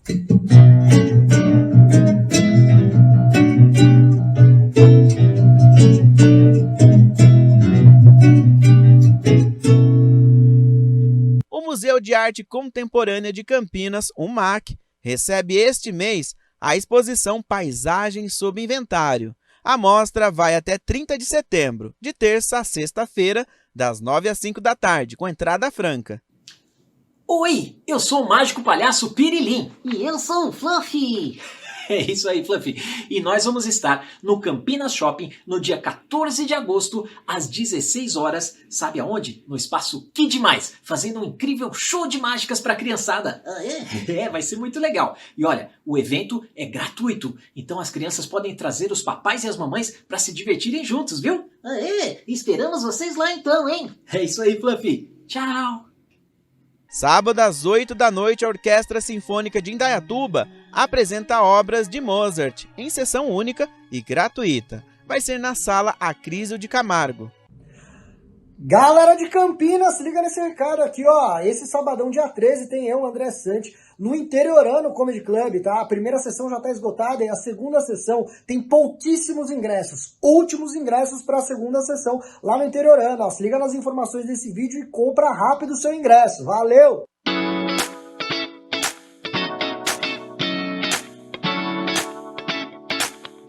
A primeira vez que ele instalou aqui, ele instalou num espaço de 500 metros quadrados e tinha 30 e poucos equipamentos. Hoje nós estamos num espaço de 2.000 metros quadrados com mais de 100 equipamentos, tornando aqui o maior acervo de ilusão de ótica do mundo. Eu conheço museus de ilusão de ótica no leste europeu, na Europa, nos Estados Unidos, no Canadá, enfim, no Chile. Esse aqui é o maior que tem, em termos de atrações diferentes, tá? O senhor é professor, né? E essa forma de você aprender, né? Brincando, conhecendo, é a melhor forma? Na verdade, fui professor de física há mais de 30 anos. E ao longo da minha vida eu criei o Experciência, que é um museu de ciências interativo que será inaugurado, está montando aqui do lado e vai abrir daqui uns 30 dias. Do Experciência nós derivamos o Museu de Ilusão de Ótica, porque no Experciência tinha algumas peças que eram de ilusão. Aí nós tivemos a ideia de criar um museu específico de ilusão de ótica. Daí fomos atrás de livros, fomos atrás de museus do mundo inteiro, de lojas e tudo, e fizemos o acervo há 4 anos. Ele esteve em Campinas há 3 anos, né? Foi a primeira vez, e de lá para cá entrou a pandemia, nós continuamos fabricando aparelhos, e produzindo e viajando. E agora nós estamos aqui com essa exposição ímpar, em volume, em quantidade de peça, em todo o espaço, enfim. É um espaço que a pessoa gasta 2 horas para ver os aparelhos todos, tirar foto, rir muito, entendeu? Então ele é uma derivação do museu do Experciência, que é um museu de ciências. Aqui é possível encontrar, né, mais de 100 peças, né? E aí o público vai poder sentir essas ilusões. Sim, o público tem que vir com o celular na mão para ele fazer foto. Ele é um museu instagramável, não sei se essa é a palavra, mas é muito instagramável. E ele tem aqui muitas risadas para acontecer em função das coisas que a pessoa vê, participa e está inserida no meio do museu, né? Então essa foi a ideia, a diversão de 8 a 80 anos. E é um prazer enorme ter essa montagem aqui, a montagem talvez mais linda que a gente já fez, por causa do espaço, por causa do volume de peças, enfim, prazer enorme estar aqui. Durante a pandemia, muitos estabelecimentos fecharam, shoppings... O museu também. O museu... Ele ficou guardado e a gente continuou fabricando. É isso que eu ia perguntar. Num risco, né, assim, num contrato de risco, porque não sabíamos quando poderíamos voltar a atuar. Mas graças a Deus parece que a pandemia está passando, a vida está voltando ao normal e nós voltamos com o museu também ao normal. E como é que funcionou esse processo de criação durante a pandemia? Como é que se cria uma obra de ilusionismo, né? Vocês sentam um grupo e definem o que vai ser criado, a forma que é criada? Isso. Eu tenho um conhecimento grande de ilusão de ótica. Eu sempre fui um pesquisador nessa área e durante a pandemia a gente começou a fabricar, testando, às vezes não dava certo, fazia de novo, com calma, porque estava parado. E aí surgiram as peças que aqui estão hoje. Bom, para o público, então, que quiser vir conhecer o museu, como é que faz? Ele está aqui na Entrada das Pedras. Entrada das Pedras, Shopping Dom Pedro. Funciona de terça a domingo, no horário do shopping. Os ingressos podem ser comprados pela Simpla. E tomar cuidado que ele não pode... fecha às 10, mas ele não pode chegar às 10. Então, de terça a sábado, ele tem que entrar no máximo 9 horas, para ele ficar 1 hora aqui dentro. E domingo ele tem que entrar às 7 horas, porque o museu fecha às 8 no domingo. E não pode esquecer o celular. Não pode esquecer o celular, porque é ele que vai fazer muitas fotos aqui dentro, que ele vai depois curtir, postar, mostrar para os amigos e tudo. Vamos de filmes. Viúvo, o Dr. Nate acredita que uma viagem na África do Sul possa ser uma forma interessante de se conectar com as suas filhas adolescentes. Só não imaginavam que um leão desconhecido, extremamente forte e raivoso, deu início a uma série de misteriosos e violentos ataques.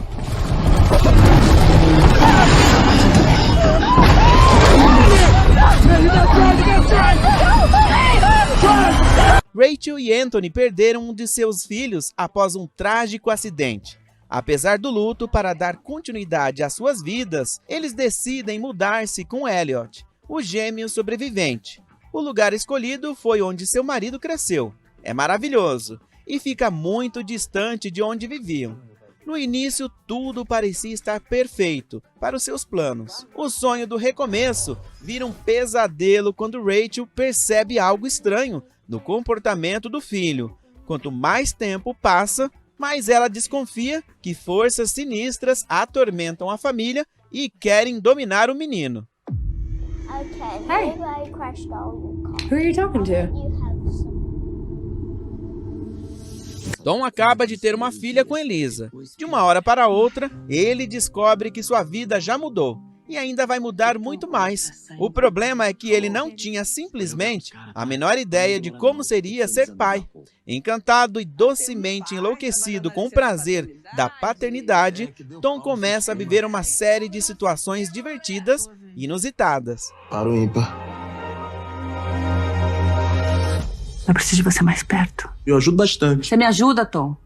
Você acha que sua filha precisa de ajuda? No final dos anos 70, um grupo de jovens cineastas e artistas, como a jovem Lorraine, sonha com sucesso em Hollywood. Para realizar um filme, eles decidem alugar uma casa distante na zona rural do Texas, Estados Unidos. Os donos são vizinhos idosos, meio estranhos, mas tudo indica que vai ser uma tranquilidade. O pesadelo começa quando o conteúdo da produção parece despertar a atenção dos proprietários. Eu quero estar no filme. Mas não pode. A história não pode mudar no meio do filme? E essas foram as dicas de hoje. Aproveite! Até a próxima semana. Tchau!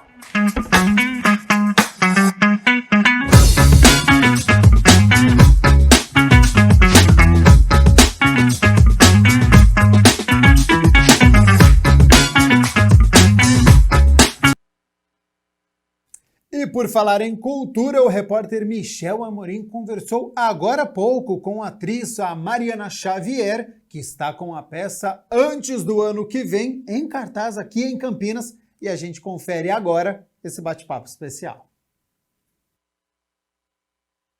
Olá, você que gosta de um bom bate-papo sobre teatro, dança, música, é aqui com a gente. E olha, a nossa entrevistada Mariana Xavier, atriz, já está conectadíssima aqui comigo. Tudo bem, Mariana?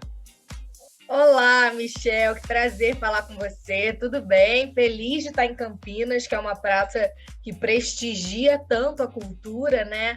Muito legal ver um teatro com uma programação tão intensa e casa cheia. Ontem eu fui assistir a Bruna Luiz lá no Teatro Oficina do Estudante, no Iguatemi. Casa lotada. Eu falei, gente, tomara que eu tenha esse prestígio também. As expectativas são enormes, são boas para hoje, então.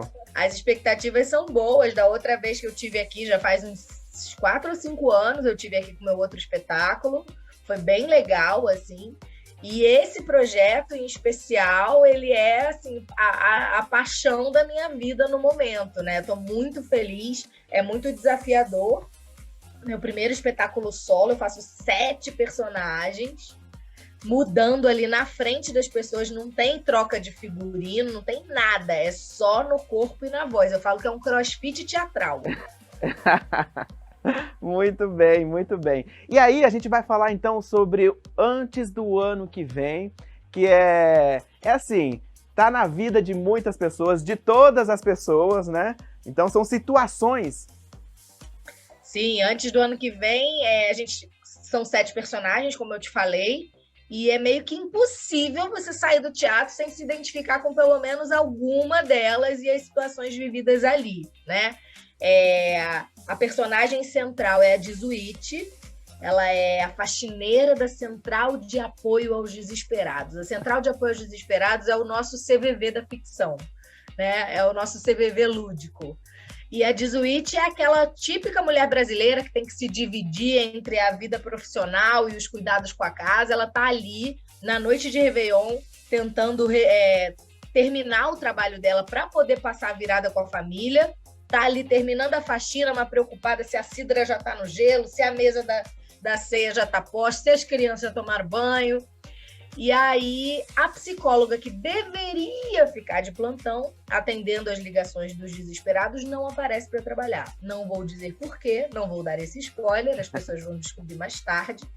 E a Jesuíte é aquela pessoa que não consegue não ajudar. Você conhece alguém assim, Michel? A pessoa que está cheia de coisa para resolver da própria vida, mas ela simplesmente não consegue não cuidar do outro, né? É de uma beleza até muito grande, né? Assim, tipo, a pessoa tem uma empatia tão grande que ela não consegue deixar de ajudar. Então, ela, diante da ausência da psicóloga, ela, mesmo sem ter sido preparada profissionalmente para aquela função, ela que vai atender as ligações dessas pessoas desesperadas e ela que vai ficar com essa função de mostrar para essas pessoas que vale a pena viver e que ainda dá para ser feliz antes do ano que vem. Olha que legal, é uma comédia, né? Mas a comédia tem também reflexão. Sim. Quando eu pedi o texto para o Gustavo Pinheiro, né, que é o autor, eu falei, olha, eu quero uma comédia, mas eu não quero que seja só entretenimento.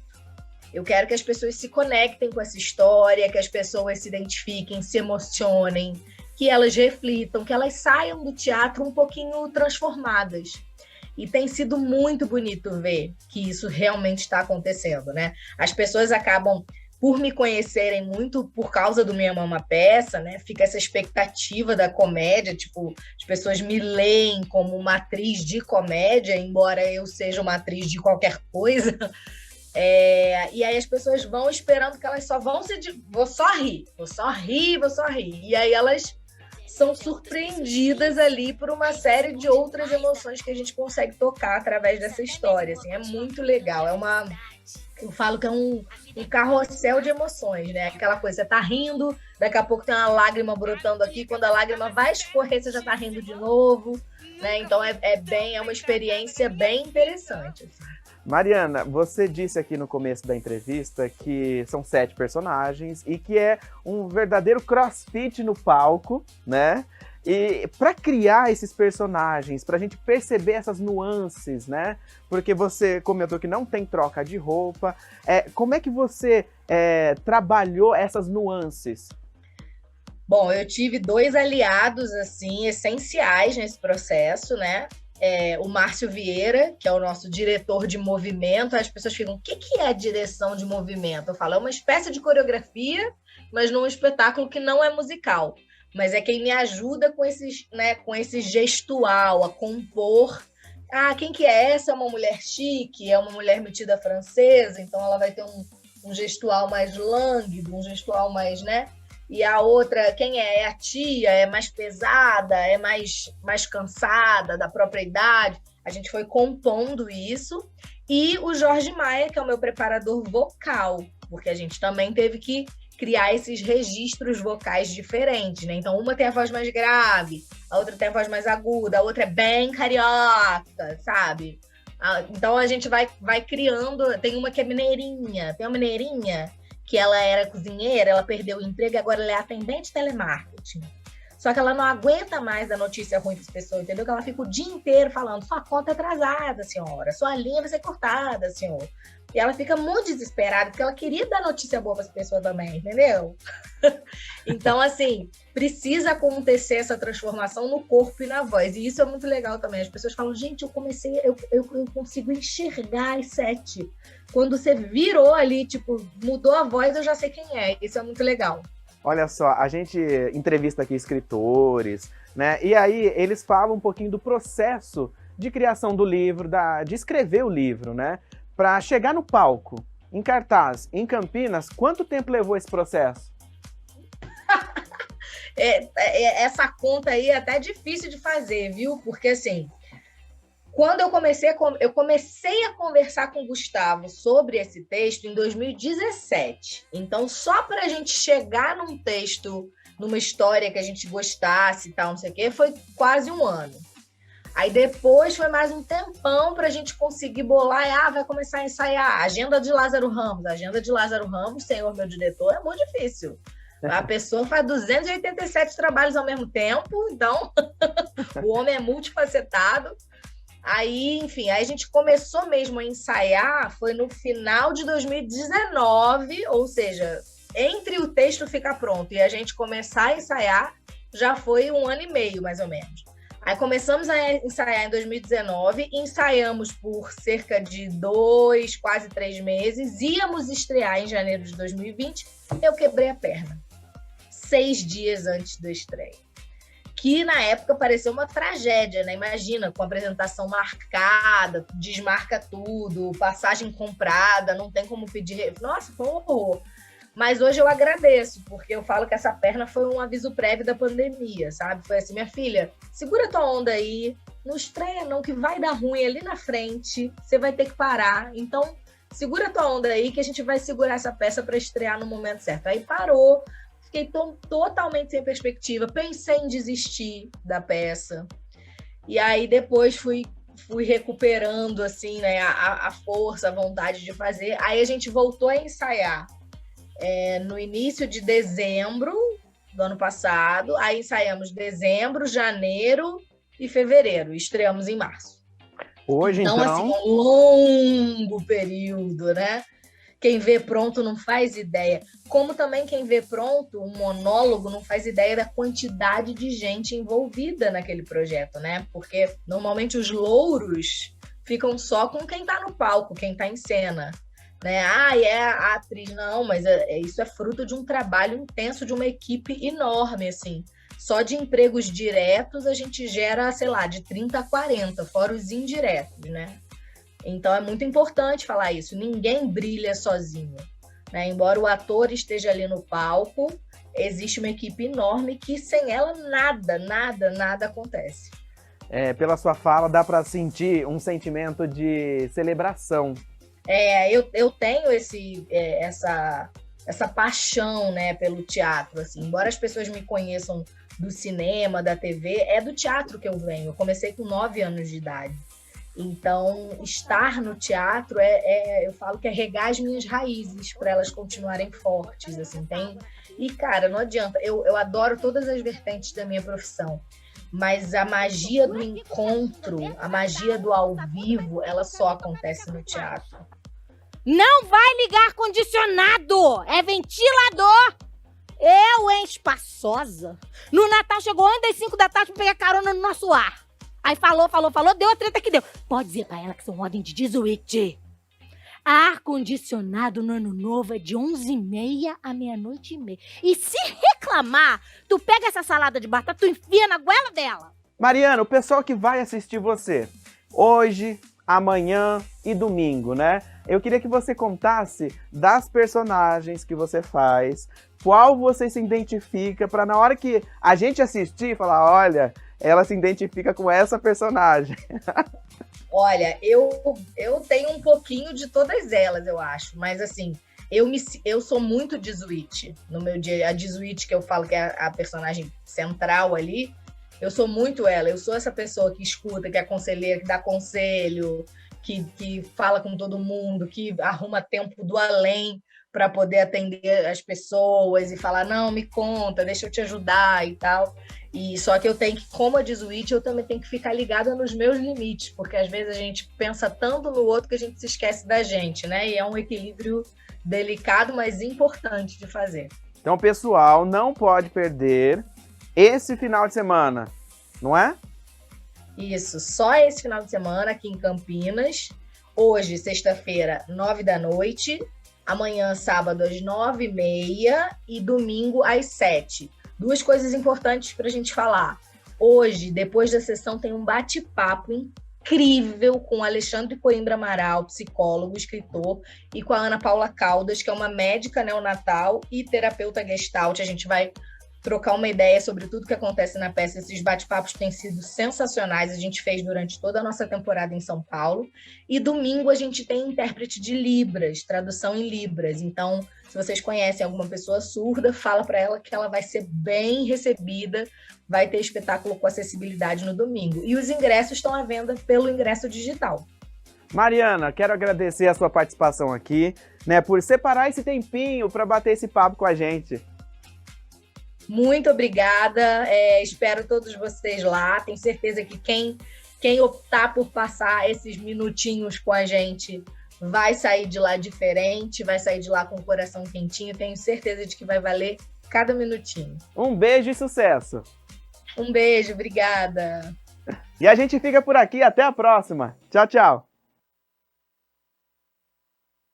Entrevista especial da Mariana Xavier aqui no nosso Câmara Notícia. Então, a você aí de casa, muito obrigado pela sua companhia, pela sua audiência. 1h54. Nosso Câmara Notícia fica por aqui.